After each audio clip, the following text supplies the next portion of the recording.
আজকে তিনি আমাদের কাছে আবেদন করছেন, যার ফ্যাসিস্ট যেন, খুনি যেন, আর দুর্নীতিবাদ চাঁদাবাদ যেন বাংলার জমিনের ভিতরে আর মাথা উঁচু করে দাঁড়াতে না পারে, এটাকে কাজে লাগাতে হবে আমাদেরকে। সেই হিসাবে আমি সকলকে বলবো, আপনারা জানেন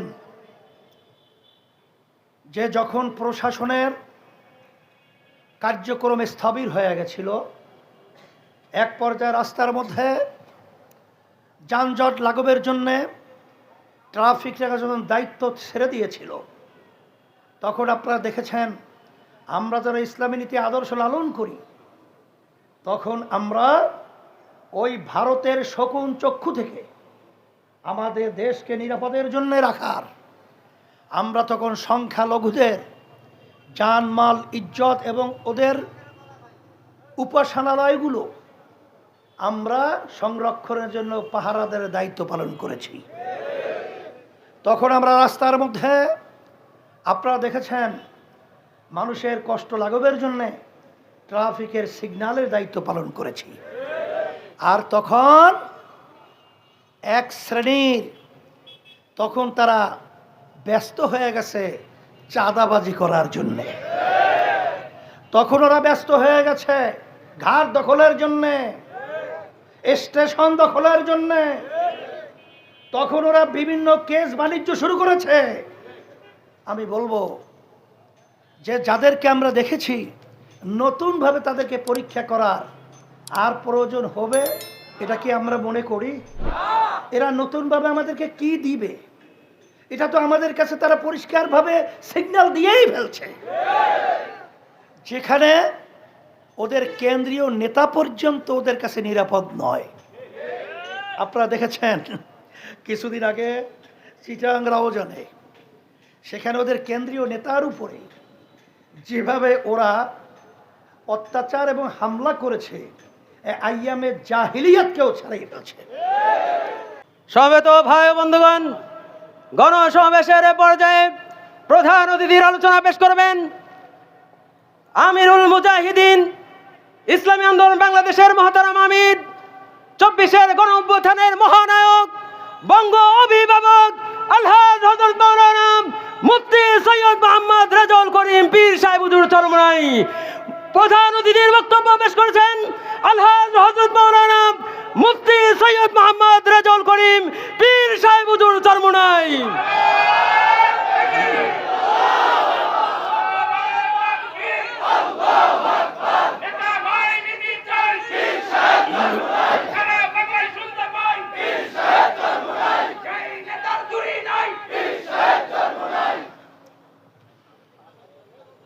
আসসালামু আলাইকুম ওয়া রাহমাতুল্লাহি ওয়া বারাকাতুহু। আলহামদুলিল্লাহি ওয়া কাফা ওয়া সালামুন আলা ইবাদিহিল্লাযীনা ইসতাফা, আম্মা বা'দ। আউযু বিল্লাহি মিনাশ শাইতানির রাজীম। বিসমিল্লাহির রহমানির রহিম। ইন্নাদ দীনা ইনদাল্লাহিল ইসলাম। সাদাকাল্লাহুল আলিয়্যুল আযীম। সবাই দুরূদ শরীফ পড়ি। আল্লাহুম্মা সাল্লি আলা সাইয়্যিদিনা নাবিয়িনা শাফিঈনা ওয়া হাবিবিনা ওয়া মাওলানা মুহাম্মদ সাল্লাল্লাহু আলাইহি ওয়া আলা আলিহি ওয়া আসহাবিহি ওয়া বারাক ওয়া সাল্লাম। ইসলামী আন্দোলন বাংলাদেশ পাবনা পূর্ব জেলা শাখা কর্তৃক আয়োজিত আজকের সমাবেশের সভাপতি, মঞ্চে বিভিন্ন পর্যায়ের ইসলামী এবং অন্যান্য দেশপ্রেমিক দলের বিভিন্ন নেতৃবৃন্দ, সম্মানিত ওলামায়ে কেরাম, সাংবাদিক বন্ধুগণ, প্রশাসনের ভাইরা, আর ইসলাম প্রেমিক দেশপ্রেমিক আমার ভাইরা, ইসলামী আন্দোলন বাংলাদেশ কি চায়, আমাদের লক্ষ্য উদ্দেশ্য কি? ইতিমধ্যেই বিভিন্ন আলোচকরা গুরুত্বপূর্ণ আলোচনা রেখেছেন। এরপরেও আমি সংক্ষেপে আপনাদেরকে স্মরণ করাইয়া দিচ্ছি, ইসলামী আন্দোলন বাংলাদেশ এর মূল লক্ষ্য হল দুনিয়াতে শান্তি, আখেরাতে মুক্তি। আজকে বাংলাদেশ স্বাধীন হলো 53 বছর শেষ হয়ে 54 বছর চলছে। যেই নীতি আদর্শের মাধ্যমে 53 বছর দেশ চলেছিল, এই 53 বছরে আমরা পেয়েছি 5 বার তামাম দুনিয়ার ভিতরে এই সুন্দর দেশটা এরা তামাম দুনিয়ার ভিতরে চোরের দিক থেকে ফার্স্ট বানিয়েছে। এদের পরিচালনা আমরা পেয়েছি হাজার হাজার মায়ের কোল সন্তান হারা করেছে। এদের পরিচালনায় আমরা পেয়েছি লক্ষ লক্ষ কোটি কোটি কোটি কোটি টাকা, 24 লক্ষ কোটি টাকার উপরে এই সময়ের ভিতরে তারা বিদেশে পাচার করেছে। এই দেশের ভিতরে আমরা যদি নিগুড়ভাবে নজর রাখি, শিক্ষা অঙ্গনকে ধ্বংস করে ফেলেছিল। মিথ্যা কেসের মাধ্যমে হাজার হাজার লক্ষ লক্ষ পরিবারকে ধ্বংস করে ফেলেছিল। সবচেয়ে বড় একটা কঠিন বিষয় হলো এই 53 বছরে, বিশেষ করে 15.5 বছর যারা দেশ পরিচালনা করেছিল ফ্যাসিস্ট, ওদের পরিচালনায় আমাদের এই দেশটা এক পর্যায়ে ভারতের অঙ্গরাজ্য হিসাবেই তারা দেশটাকে পরিচালনা করেছে। ওই ব্যাখ্যায় আমি যাব না, আপনারা সচেতন যারা সবাই বোঝেন। 5ই আগস্টের পরে এখন এই দেশ সুন্দর তৈরি করার একটা ক্ষেত্র তৈরি হয়েছে, যেই ক্ষেত্রটা 53 বছরে ছিল না।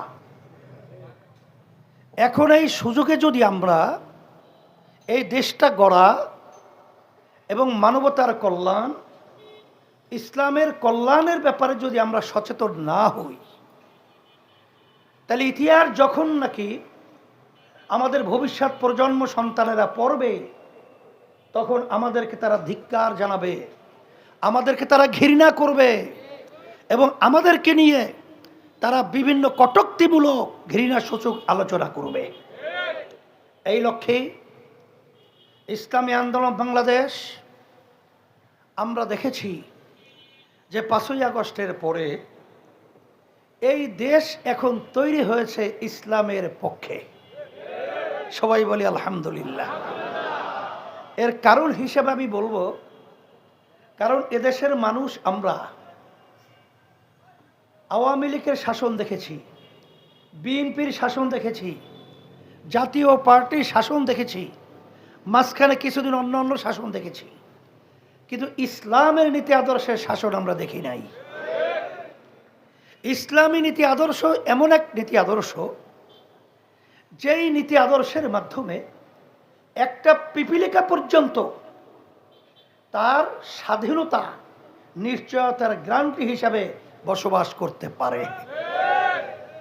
আল্লাহ রাসূল সাল্লাল্লাহু আলাইহি ওয়াসাল্লাম বলেছেন, অনর্থক তোমরা একটা গাছের পাতাও ছিঁড়বে না, তাহলে গাছটা কষ্ট পায়। আপনারা দেখেছেন ইসলামী নীতি আদর্শ, এর মাধ্যমে সুফলটা কি হয়? 5ই আগস্ট যখন অভ্যুত্থান হলো, তখন মায়ের কান্না তখনও বন্ধ হয় নাই।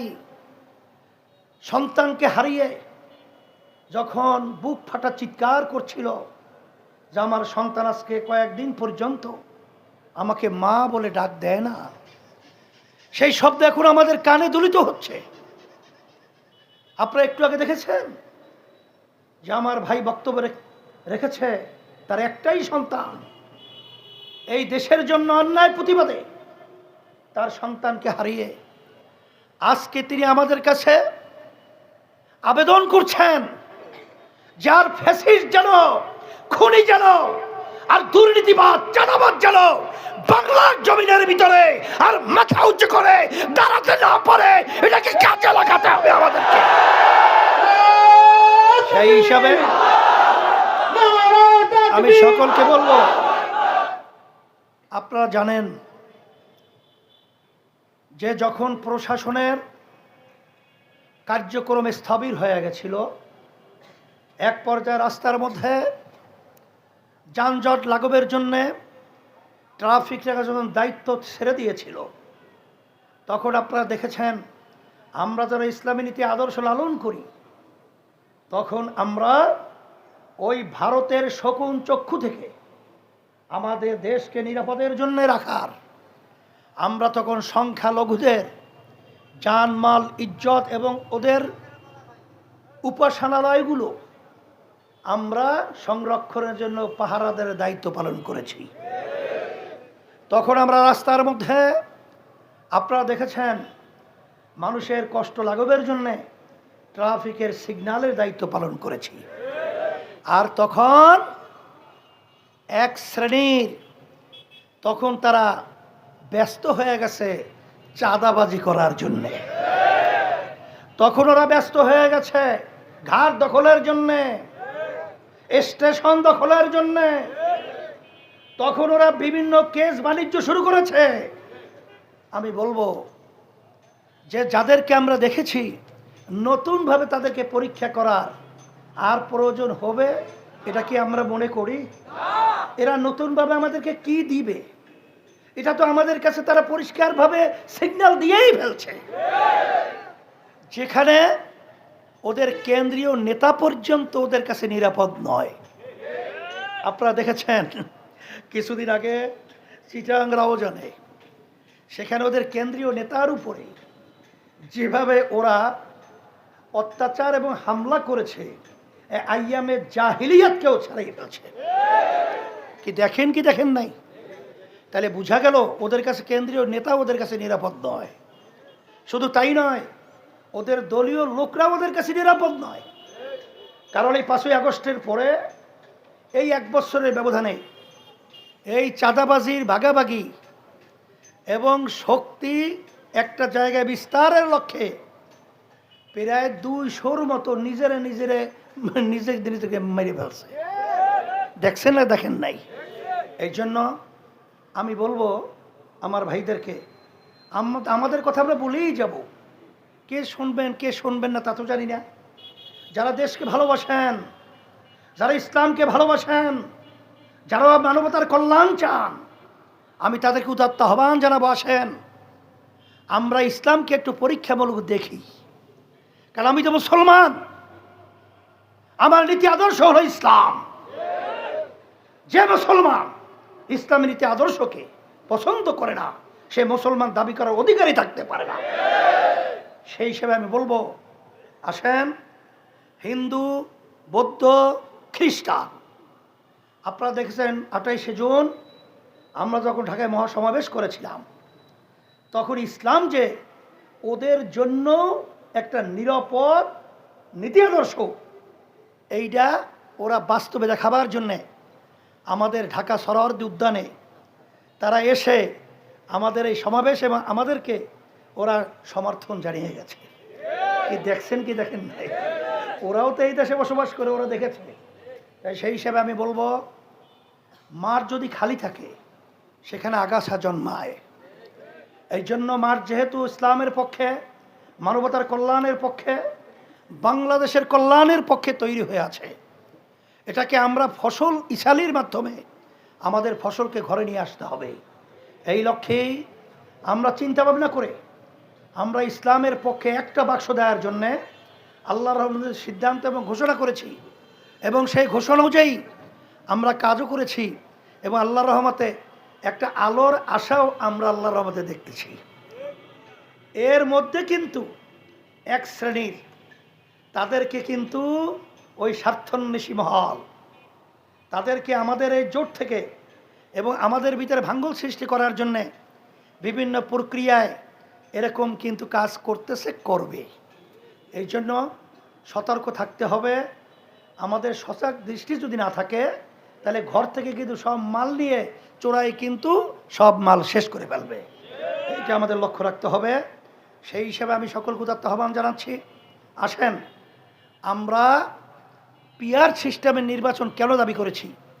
এক কথায় আমার ভাইরা এখানে বিভিন্ন ব্যাখ্যা দিয়েছে, আমি আপনাদেরকে পরিষ্কারভাবে বলছি, পিআর সিস্টেম নির্বাচন পদ্ধতি ছাড়া জাতীয় সরকার হয় না, আর এই পদ্ধতি ছাড়া ফ্যাসিস্ট দূর হয় না, এককভাবে ক্ষমতায় যাওয়ার প্রবণতা বন্ধ হয় না, এবং প্রতিটা ভোটারের অধিকার রক্ষা হয় না। এই জন্য এই পদ্ধতিটা আপনারা একটু ভালো করে দেখবেন। এখন অনেকে বলে পিয়ার খায় না মাথায় দেয়, আমি তখন বলেছিলাম খায়ও না মাথায়ও দেয় না, যারা এই পিয়ার বোঝেন না তাদের রাজনীতি করার অধিকারী বাংলার জমিনে থাকে। সেই হিসাবে দেশকে যারা ভালোবাসবেন, যারা মানবতার কল্যাণ চাবেন, তাদেরকে আমি উদাত্ত আহ্বান জানাবো যে বিগত 53 বছর আমাদের দেশে নির্বাচন হয়েছে, কিন্তু সেই নির্বাচনের মাধ্যমে কালো টাকার দৌরাত্ম্য, পেশি শক্তির ব্যবহার বিভিন্ন পর্যায়ে কলঙ্কিত হয়েছে। ওই নির্বাচন আমরা আর দেখতে চাই না। আমরা দেশকে সাজাবার জন্যে এই পিআর পদ্ধতির নির্বাচন যারা আসতে চায় না, তারা কিন্তু কোনো যৌক্তিক কোনো প্রমাণ তাদের কাছে নাই, থাকতে পারেও না।